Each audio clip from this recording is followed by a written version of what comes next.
This is the solution to technical issue of the week for lifecycle costing, with two questions. One was to provide some examples of significant costs that would be incurred early in the life cycle of 3 different products.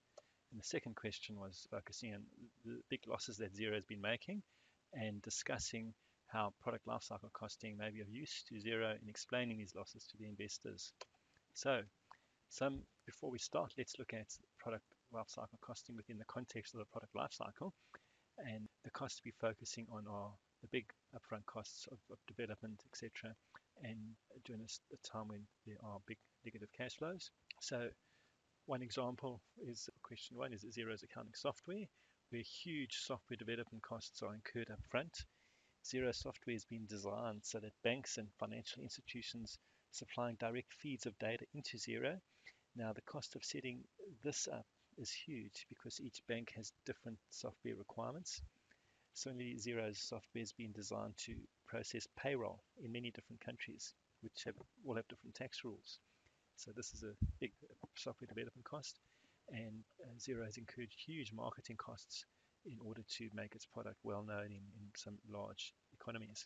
Second example is tollways, such as CityLink in Melbourne, where the significant cost here is design and production setup. So the roadway is built pretty much before any revenue can be earned.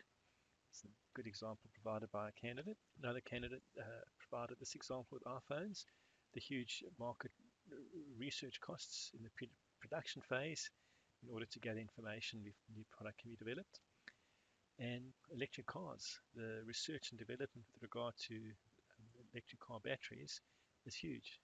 It's a significant expense. Question 2 now. Lifecycle costing would enable shareholders to focus more on Xero's long-term strategy and provide a better view of the organization's big picture. Lifecycle costing would help shareholders get a better understanding of Xero's costs and profitability over time, and enable shareholders to have a better appreciation of Xero's longer-term prospects and risks instead of focusing on the short-term profits earned within a particular financial year. A very interesting point is that one key cost in the early stages of the life cycle is the loss of income due to penetration pricing. If shareholders understand this, it could have a positive impact on their view of the future prospects of Xero shares.